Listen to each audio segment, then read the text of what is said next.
Hi, my name is Tsippi Landau, and this is a tutorial brought to you by Amudim on filling out your pre-flight travel entry declaration form. The first thing we're going to do is we're going to go to amudim.org/travel form.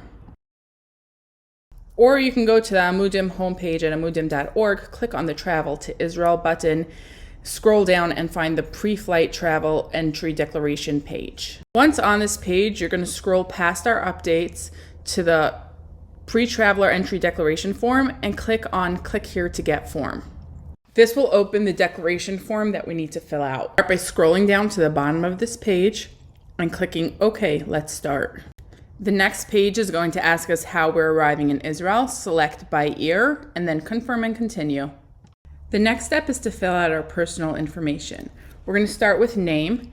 You have to fill out your name spelled the exact same way that it's going to be in the passport that you're traveling with. So we're going to put our first name in and then our last name. You'll see a question that says, are you a citizen, permanent, or temporary resident of Israel? This is automatically toggled, and if you're an Israeli citizen or a toshvei keva, keep it as yes.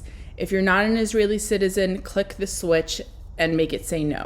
For citizenship, we're going to put in the country that we have our passport issued from. So I'm going to put in United States over here.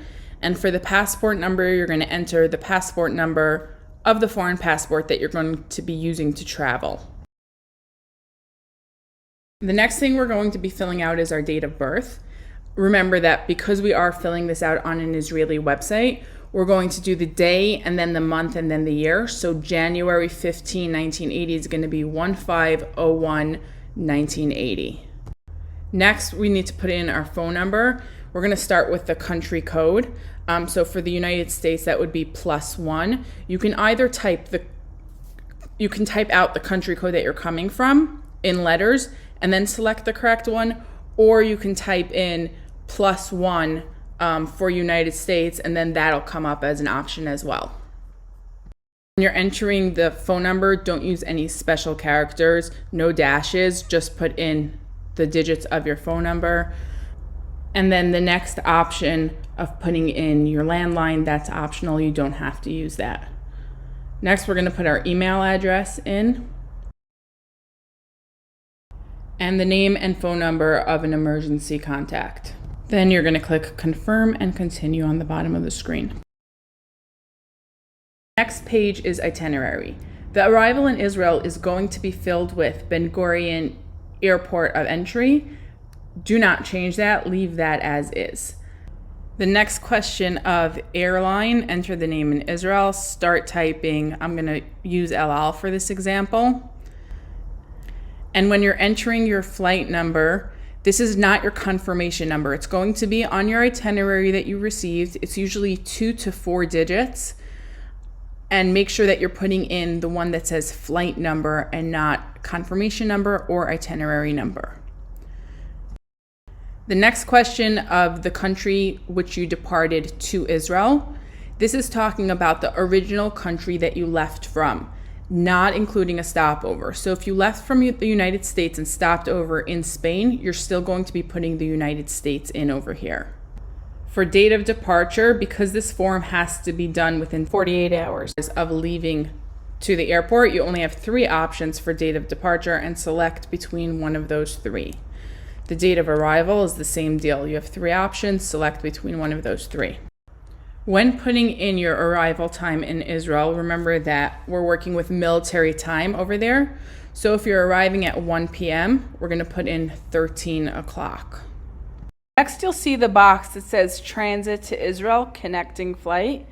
As long as you don't have a stopover that lasts more than 12 hours, leave this box blank, meaning the way it is. If you do have a stopover that's longer than 12 hours, check the box and fill in the required information.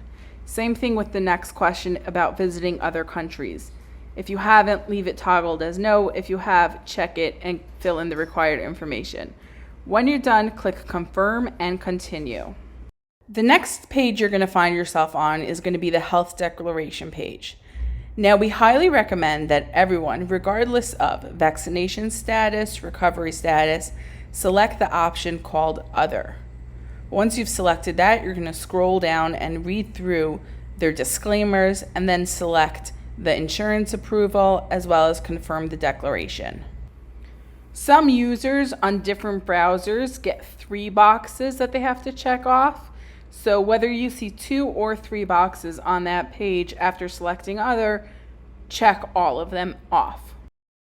After that, you're going to click confirm and continue, and that's going to take you to the page where you have an option of adding additional travelers.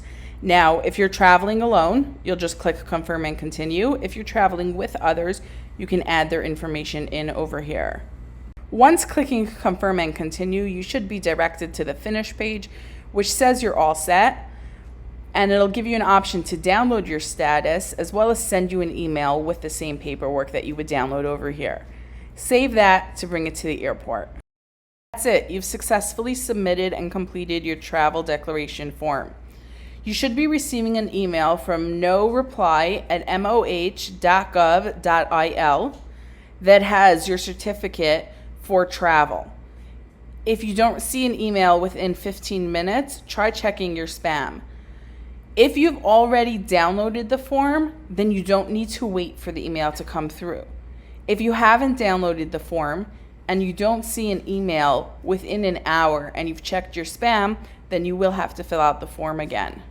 Stay up to date on all Israel travel related items by visiting amudim.org/travel. Have a safe flight.